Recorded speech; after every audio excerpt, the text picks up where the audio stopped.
ரொம்ப கேள்வி கேட்க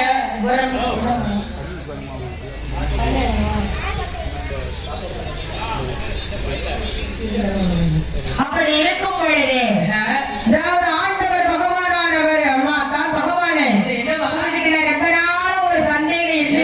ஒரு நாளாக சந்தேகம் வந்துட்டு நான் உங்ககிட்ட ஒரு சந்தேகம் கேட்பேன். அதற்கு நீங்கள் மறைக்காமல் எனக்கு சொல்ல வேண்டும் என்று சொல்லும் பொழுது என்ன வார்த்தை கேட்கிறார் தெரியுமா?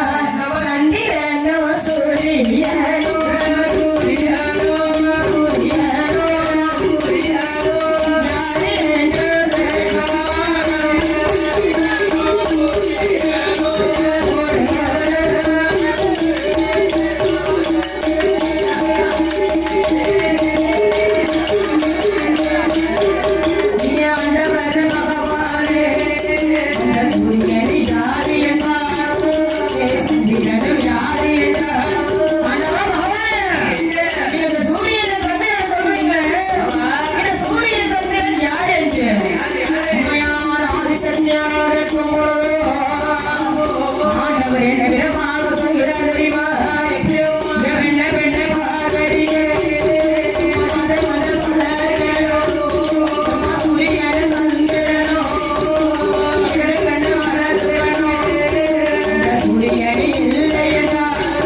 சூரியனோ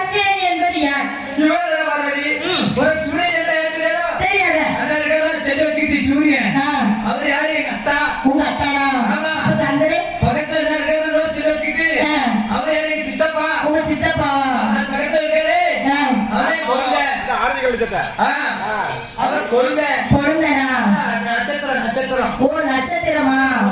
ஐயா சூரியன் சந்திரன் யார் தெரியுமா? சூரியன் சந்திரன் இரண்டு கண்கள். இரண்டு கண்கள், இடது கண் வலது கண். நீ என்னுடைய திசையினுடைய சரி பாதியான ஆதிசக்தியானவள். ஆமா ஆமா, சிவனுடைய சக்தி சரி பாதியாக ஆதிசக்தியானவள் நீ. பார்வதி, உனக்கு என்ன திடீர்னு சந்தேகம்? சரியண்ணே சரியண்ணே, நாங்க ஒண்ணு கேட்க உங்ககிட்ட. காலை மாலை என்றால் என்ன? காலை என்றால் என்ன சொல்லு பாப்போம். காலை என்ன சொல்லுங்க. நான் சொல்லட்டா? காலையில எந்திரிக்கிற காலையை பிடிக்கிற குப்பரை வச்சு தூங்கணும். சரி, மாலை என்றால் மாலையை சாப்பிட்டு மறுபடியும் தூங்கணும். எங்க தூங்கணும்? வீட்டில. ஆமா ஆமா ஆமா. அப்படி இருக்கும் பொழுது காலையில என்ன தெரியுமா? காலை என்று சூரியன் தெரியும். அது சூரியன் தெரியும். மத்தியானம் சூரியன் தெரியாது. அதாவது காலை என்று ஏன் வச்சாங்க? எப்படி வச்சாங்க? எதனால வச்சாங்க? ஆண்டவன் பார்க்கடலில் வள்ளி கொண்ட என் பச்சை மால் பெருமாளானவர் காலை பார்த்து ஆதவன் உதிப்பதால் அதற்கு பேர் காலை. காலை மாலை என்றால் என் ஆண்டவர் பகவானுடைய சந்திரன் சடைமுடிநாதரின் கழுத்தில் கிடக்கும் மாலையை பார்த்து சந்திரன் உதிப்பதால் அதற்கு பேர் மாலை. மதி எதற்கு தெரியுமா? பார்க்கடலில் வள்ளி கொண்ட என் பச்சை மால் பெருமாளானவர் மத்திய வேலையிலே பார்த்திருக்கீங்களா? அதை படைக்கும் வெளியான பிரம்மன் எப்படி தோன்றினார்? கமலத்தில் இருந்து தோன்றினார். உண்மைதான். அவர் எப்படி பார்க்கடல அலைகளிலே செயல் செய்யும்போது எப்படி இருப்பாரு? ஆமா. அது இரண்டுக்கு மத்தியிலே தலைக்கும் காலுக்கும் நடுவே பிரம்ம கமலமாக வீற்றிருக்கும் என்ற மத்தியில் இருப்பதாலே படைக்கும் பிரம்மன் வீற்றிருப்பதாலே அதற்கு பெயர் மதியம். மதியம். இரவு என்பது நட்சத்திரங்களின் நட்சத்திரங்களுக்கு என்ன முடியுமா? என்ன தெரியும் என்ன முடியுமா? என்ன முடியும்? என்ன முடியாதுல்ல. எப்ப என்ன முடியும்? அது முடியுமாகும். என்னன்னா அது மறுபடியும் அதே தான் தெரியுமா? கண்டிப்பாக. அதனால அது என்ன முடியாது. அதாவது அண்ணே சூரியனையும் சந்திரனையும் சரி இந்த மத்திய வேளையிலும் சரி சரி அதாவது ஓரறிவு ஜீவன் முதல்பட்ட ஆறறிவு ஜீவன் அனைத்து ஜீவன்களையும் 84 லட்சம் கோடி ஜீவராசிகளை தான் படைத்த அந்த ஆண்டவர் பகவானானவர் அல்லும் பகலும் அந்த நட்சத்திரமாக ஒழித்துக் கொண்டிருப்பார் என்பதற்கு தான் நட்சத்திரம் என்று. சரி இதெல்லாம் தெரியுங்களா? தெரியுங்களா? ஆமா. ஏன்னா நட்சத்திரத்தை என்ன முடியுமா? முடியாது. அதே போலதான் மக்களோட கணக்குகளை என்ன முடியாது. நட்சத்திரத்தை பார்த்திருக்கேன். மரம் செடி கொடி என்ன முடியுமா? முடியாது. பூச்சி மண்ணோட என்ன முடியுமா? கடல் வாழ் உயிரினங்கள் என்ன முடியுமா? முடியாது. என்ன பார்த்திருக்கீங்க? எங்கட? ஓ அப்படி அப்படி இருக்கக்கூடிய வேளையிலே அம்மையான பார்வதியானவள் என்னதான் ஆண்டவர் நம்முடைய இடது கண் சூரியன் வலது கண் சந்திரன் என்று சொன்னாலும் சிவனுடைய சரிபகுதியாக இந்த சக்தியாக இருக்கும் பொழுது இந்த சூரியன் சந்திரன் இவருக்கு பெரிதா? சூரியன் சந்திரன் இவருக்கு பெருசா? பெரியதல்ல. அதனால் இவருடைய இங்கே ஒரு திருவிளையாட வேண்டும் என்று சொல்ல அம்மையான பார்வதியானவள் என்ன செய்கிறார் தெரியுமா? நல்ல வேளையிலே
ஆண்டவர் பகவான் அவர் என்ன விதமாக என்ன செய்கிறார் தெரியுமாண்ண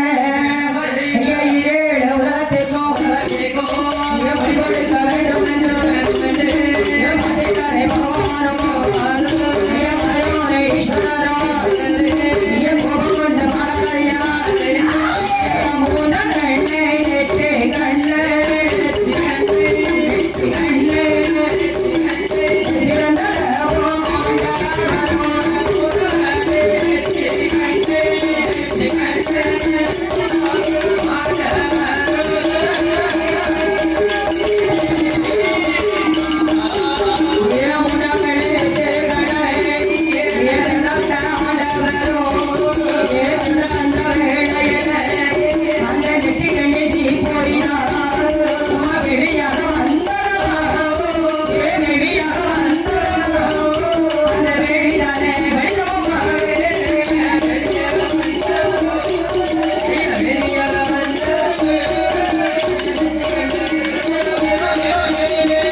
அந்த மூன்றாம் நெற்றிக்கண்ணை திறந்த பொழுது ஆண்டவர் பகவான் திறந்த பொழுது அங்க எங்க பெய்யுது நெற்றிக்கண்ணை திறந்த பொழுது தீப்பொறியானது வேள்வியாக வந்து உதிக்கிறது அந்த வேள்வி கொடுத்து விட்டு எரியும் பொழுது அம்மையான பார்வதியானவர் இங்கே வேள்வி கொடுத்து விட்டு எரியும்போது ஈரேழு உலகங்களை பொலி கொடுக்க படைத்த ஜீவன்கள் எல்லாம் அப்படியே அசைகிறது ஏன்னா ஒரு நிமிஷம் கண்ணு மூடுனதுக்கே ஈரேழு ஜீவன்கள் ஆடாம அசையாம இருந்துச்சு நம்ம 5 நிமிஷம் உனக்கு இவருக்கு இந்த கணக்கெல்லாம் போறோம்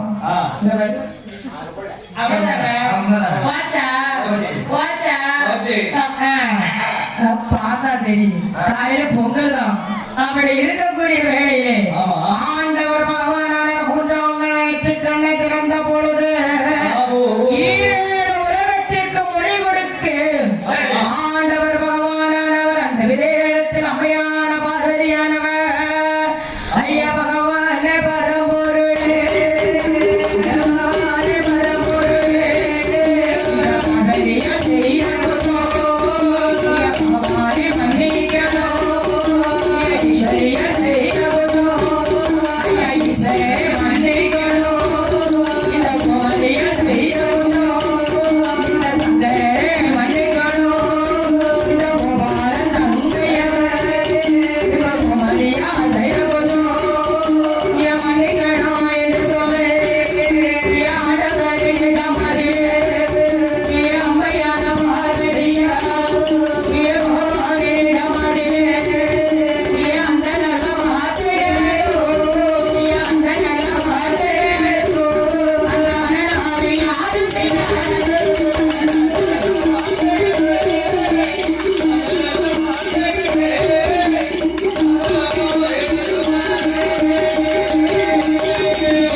இந்த உலகமான் செய்த குற்றம் இந்த உலகநாதர் தான் மன்னிக்க வேண்டும் ஐயா. இந்த கோபாலன் தங்கை கோமதியால் செய்த குற்றத்தை கோபம் கொள்ளாமல் பொறுத்துக் கொண்டு என் தவறை நீங்கள் தான் மன்னிக்க வேண்டும் என்று சொல்லும் பொழுது ஆண்டவர் பகவானவர் சம்மதித்தோ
வியார்த்திச்சு நினை ஆண்டவர் பகவான் என்ன செய்கிறார் பத்தியா மனசு பொறுக்கல நம்மளால 5 நிமிஷம் கரண்ட் இல்லைனாலே வீட்டுக்கு உட்கார்ந்து ஸ்டவ் பத்த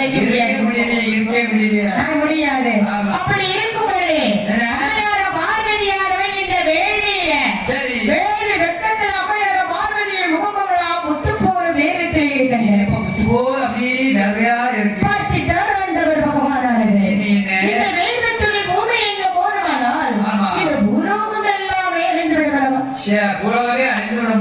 முடிவிடலாம் வேர்வையார் அவர் எடுத்து ஓடும் பொழுதோ பார்த்துட்டாருனே கடல் தண்ணி உப்பா இருக்கு வேற தண்ணி எப்படி இருக்கும் அப்ப அந்த உப்பு வந்து எல்லா பக்கமும் உப்பா இருந்தா நல்லா இருக்குமா 4 பக்கங்களும் உப்பாக இருந்தா நல்லா இருக்குமா செடி கொடி எப்படி வளரும் ஜீவன்கள் எல்லாம் எப்படி பிடிக்கும் இத ஒரு அறிவழக திருச்செந்தூர் கோயில வச்சு கடல்ல பேசிட்டு உள்ளங்கையில குடிச்சிட்டு ஏம்மா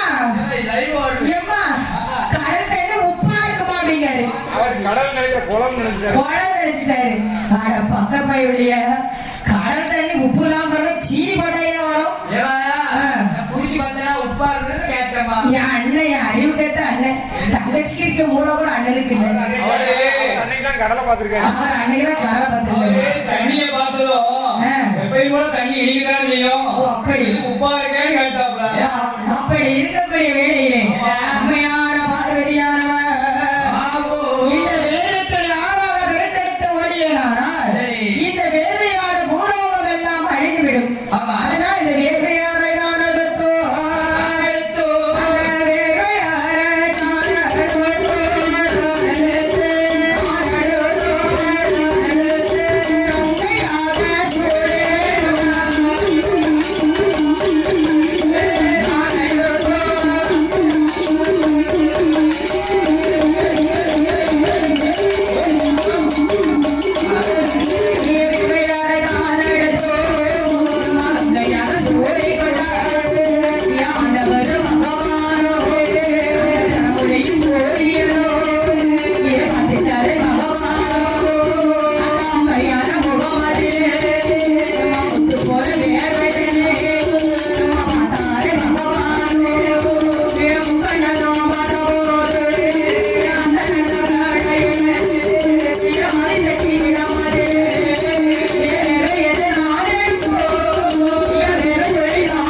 கஷ்டம்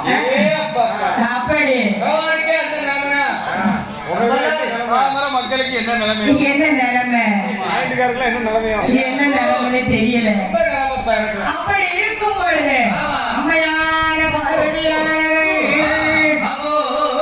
ஆண்டவர் பகவான முக்கண்ணன் அந்த முத்து தாயை பார்க்கும் பொழுது முகமெல்லாம் முத்து போல வேர்வை துளிகளே ஆண்டவர் பகவானவர் பார்த்த பொழுது இந்த வேர்வை துளிகள் பூமியில் வட்டமானால் கங்கையாரை நாம் கடைபிடி சொல்லிக் கொண்டோம் இந்த வேர்வை துளிகளை நாம் என்ன செய்ய வேண்டும் 7 கடலான விஷயம் வேண்டும் என்று அந்த முத்து போல வேர்வை துளிகளை தான் எடுத்தோம் ஆண்டவர் பகவானவர் எப்படி 7 கடலாக பிரவி செய்வது எப்படி ஐயா ஒன்னாகாடு ஊர்களா ஒன்னாகாடு ஊர்களா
அந்த வார்க்கடலை வெறுங்கடலைக்கு அப்பாலே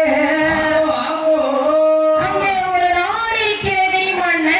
என்ன நாடு தெரியுமாண்ணே? நாட்டிலேயோ நல்ல நாடு, நாடு,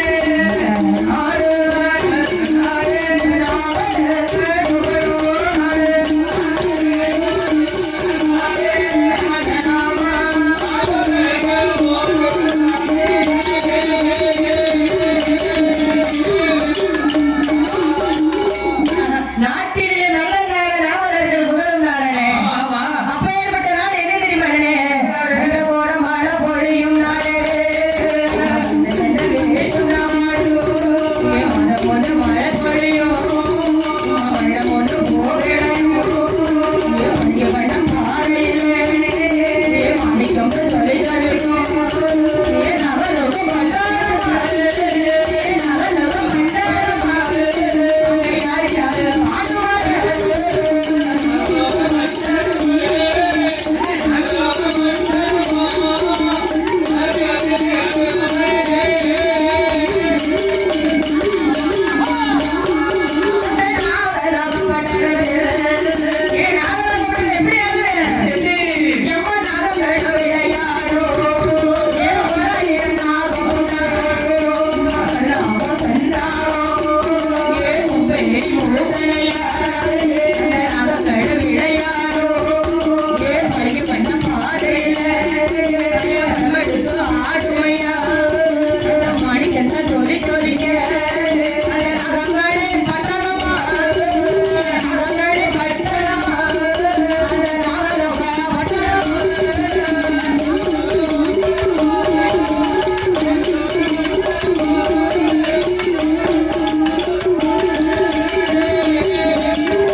நாகலோகப்பட்டணமானது வார்க்கடல் வெறுங்கடலைக்கு அப்பால் உள்ளது. நாகலோகப்பட்டணம் யாரு விளையாடுவானா? அதாவது நாகங்கள் விளையாடும் இடம். ஓர் 1000 கருநாகம், செந்நாகம், கொம்பேரி முக்கம், நல்ல பாம்பு, கண்ணாடி விருட்சகம், பளிங்கு வண்ண பாறையிலே படம் எடுத்து ஆடிடும் அம்மா.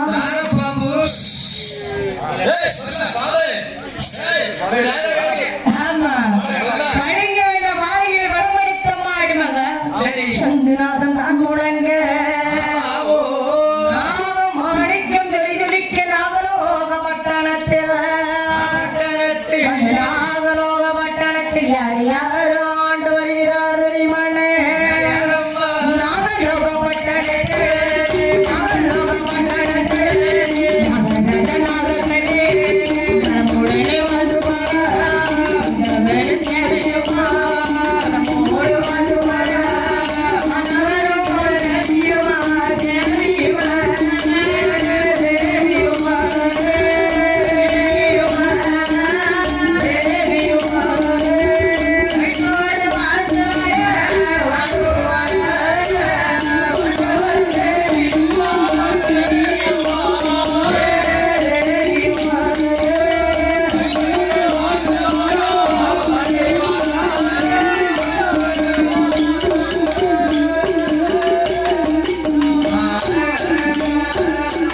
நாகங்களின் தலைவராக யார் இருக்கிறார் அண்ணா? நாகராஜா நாகக்கண்ணியானவர் நரம்புடனே என்று வருகிறார். தலைவர்கள் நாகராஜா நாகக்கண்ணி எப்படி இருப்பாங்க? எப்படி இருப்பாங்க தெரியுமா? உடல் பாம்பு போல உடல், சர்ப்பமாக உடல், பாம்பா தலை மனித தலை போல இருக்கும். என்ன போல மனுஷன் தலையா இருக்கும். ஆமா, சரி. நாகராஜா நாகக்கண்ணியானவர் இல்லையா? பாம்பு நாகராஜன் ஓ, நாகராஜா நாகக்கண்ணி அப்படிதான் இருக்குமா? பார்த்து போட்டு, அதாவது நாகரி இருக்கா தெரியுமா? நாகரி டொஷ் போட்டாங்க. லுக்கு வேற எங்கேயோ போகுது. கண்டிப்பா ஒரு பாட்டு உண்டு. அது எப்படி நம்ம கூப்பிடுறோம் நாகராஜனா? நாகராஜன் எப்படி கூப்பிடுறோம்? எப்படி என்ன லுக்கு வேற எங்கேயோ போகுது? என்னண்ணே? பாம்பு அப்படி அந்த ரெண்டு பார்த்து சைக்கிளுக்கு யாருல அதானே. அப்படிதானே? அப்படி இருக்கும் பொழுது நாகராஜ நாகக்கண்ணியானவர் மாணிக்கம்னா எப்படி வருது தெரியுமாண்ணே? எப்படி? நாகங்களோட மாணிக்கம் இருக்குன்னு என்ன சொல்லுவாங்க? எப்படி?